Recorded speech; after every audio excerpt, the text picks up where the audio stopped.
Hello बच्चों, कैसे हैं आप लोग? अच्छे हैं? चलिए, अच्छे ही होंगे आप लोग।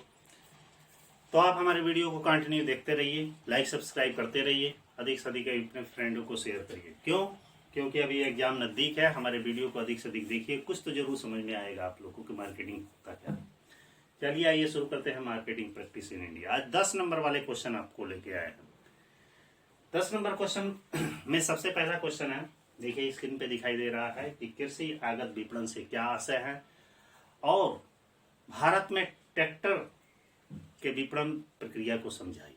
ये हमारा क्वेश्चन है, कृषि आगत विपणन।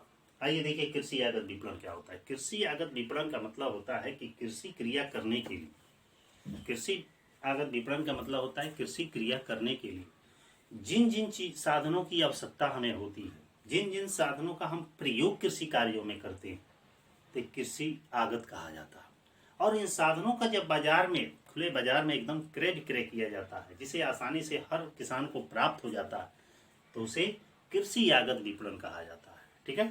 कृषि आगत विपणन में देखिए आपको स्क्रीन पे दिखाई दे रहा है कि किस किस चीजों का विपणन किया जाता है। मुख्य रूप से बीज का विपणन किया जाता है, उर्वरक का विपणन किया जाता है, पौधों का संरक्षण किया जाता है और ट्रैक्टर का प्रयोग किया जाता है। बीज वाले में ध्यान से देखिएगा, बीज में मतलब हर प्रकार की वेराइटी, चाहे वो धान की बीज हो, गेहूं की बीज हो, मसूर की हो, दाल की हो, तिलहन की हो, किसी की भी बीज देखे होंगे। मार्केट में जब सीजन आता है तो हाइब्रिड, हाइब्रिड मतलब आधुनिक तकनीकी के, आधुनिक प्रोडक्शन के, रिसर्च किया हुआ बीजों का प्रयोग मार्केट में धड़ल्ले से बिकता है। आजकल तो हर गली मोहल्ले चौराहे या मार्केट में ऐसे ही कृषि आगत विपणनों के बीज जो है उपलब्ध है, यहाँ पे आसानी से। उसमें भी प्रमाणिकता होती है कि कौन सा बीज अच्छा है, कौन प्रमाणित है, कौन ऐसा नहीं है कि लोकल है। ठीक ना।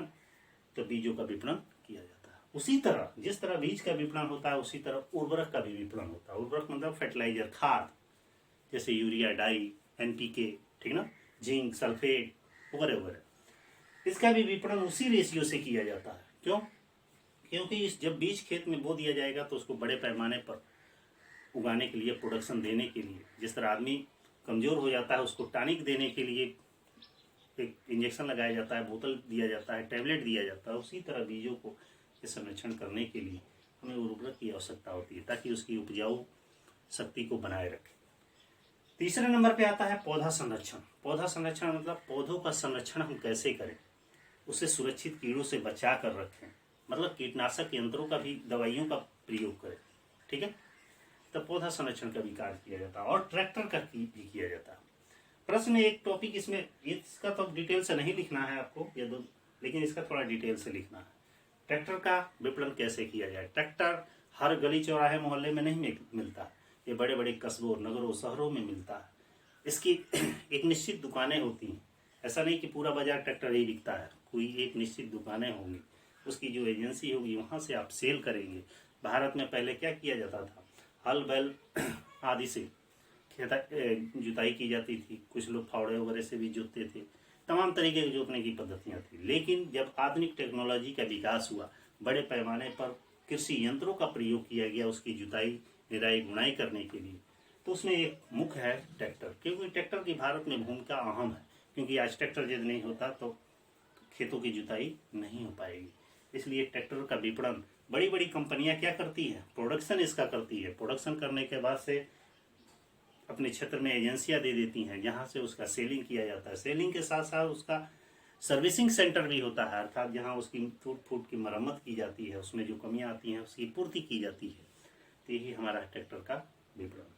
तो इस तरह ये पहले क्वेश्चन में आप क्या जाने कि कृषि आगतों के विपणन से क्या आशय है और ट्रैक्टर का विपणन किस तरह किया जाता है। इस पर अपने शब्दावली में जितना भी अच्छा से अच्छा, क्योंकि सभी लोग, अधिकांश लोग ग्रामीण क्षेत्र से आते हैं, आप लोग अधिक से अधिक उस पर अपना शब्द जोड़कर लिख सकते हैं एग्जाम में।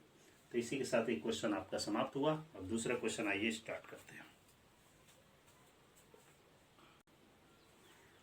हाँ तो बच्चों आप आइए दूसरे क्वेश्चन की ओर। दूसरा क्वेश्चन हमारा है, ये ध्यान दीजिएगा, ये कई बार एग्जाम में आ चुका है। क्वेश्चन है कि घरेलू विपणन और अंतर्राष्ट्रीय विपणन में अंतर स्पष्ट कीजिए। ये बहुत बार एग्जाम में क्वेश्चन आया है। इस क्वेश्चन को दूसरे तरीके में भी कई बार पूछा है, स्वदेशी विपणन और अंतर्राष्ट्रीय विपणन। स्वदेशी माने होता है घरेलू, ठीक ना, तो चाहे ऐसे भी पूछ सकता है स्वदेशी विपणन और घरेलू विपणन में अंतर, या अंतर्राष्ट्रीय विपणन या घरेलू विपणन में अंतर स्पष्ट कीजिए। जब अंतर आएगा तो थोड़ा सा आपको लंबा लिखना पड़ेगा, क्योंकि 10 नंबर का क्वेश्चन है। 4 नंबर में आएगा तो कम पे ही काम चला सकते हैं।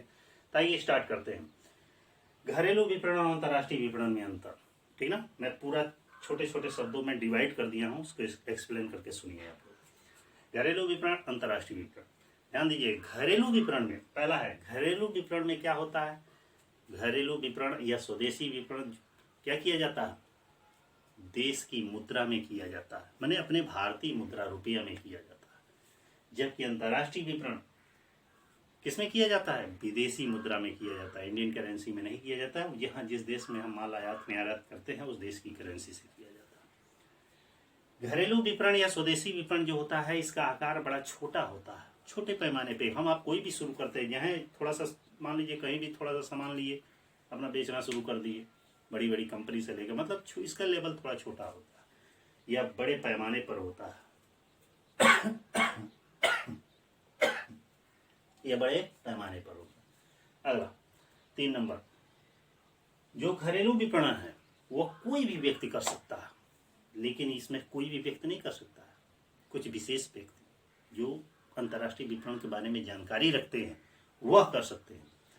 अगला है कि घरेलू विपणन में धनराशि की कम आवश्यकता होती है, माने कम पैसे से ही घरेलू विपणन हम शुरू कर सकते हैं, जबकि अंतर्राष्ट्रीय विपणन में अधिक धनराशि, अधिक पैसे की आवश्यकता होती है। अगला है, घरेलू विपणन में कम नियमों का, सरकार के जो भी नियम है कम पालन करना पड़ता है, जबकि अंतर्राष्ट्रीय विपणन में नियमों का अधिक पालन करना पड़ता है। घरेलू विपणन में ग्राहकों की संतुष्टि को ध्यान में रखा जाए, जैसे हम कोई सामान बेच रहे हैं तो हमारा कस्टमर खुश है तो सब कुछ ठीक है, तो इसको ध्यान में रखा जाता है। जबकि अंतर्राष्ट्रीय विपणन में ग्राहक को नहीं, बाजार की संतुष्टि को, बाजार क्या मांग रहा है, किस तरह का उसको सामान चाहिए, उसकी संतुष्टि को ध्यान में रखा जाता है। घरेलू विपणन में विशेषज्ञों की विशेष आवश्यकता नहीं होती है, जबकि अंतर्राष्ट्रीय विपणन में विशेषज्ञों की आवश्यकता होती है। और भी बहुत सारे अंतर है, जैसे घरेलू विपणन में राजनीतिक दबाव कम होता है, अंतर्राष्ट्रीय विपणन में राजनीतिक दबाव अधिक होता है, ठीक ना। घरेलू विपणन जो होता है देश की सीमा के अंदर किया जाता है, अंतर्राष्ट्रीय विपणन देश की सीमा के बाहर किया जाता है। तो इसी तरह ये घरेलू विपणन, अंतर्राष्ट्रीय विपणन का टॉपिक आज का आपका समाप्त हुआ। कायदे से पढ़िएगा, टॉपिक ही टॉपिक आपको मैं लिख रहा हूँ, इसलिए कि ताकि आप उसी टॉपिक को जाने, समझें और अपने एग्जाम में अधिक से अधिक लिखें। तो इसी के साथ हमारा क्वेश्चन समाप्त हुआ। और हमारा जो भी वीडियो या लेक्चर है अपने फ्रेंड को भी शेयर करिए, उन्हें भी बताइए ताकि वो भी अच्छे नंबर से पास हो जाए, उन्हें भी जानकारी मिले। और हमारे चैनल को लाइक करिए, सब्सक्राइब करिए। तो इसी के साथ अगले वीडियो में हम फिर मिलेंगे, तब तक के लिए।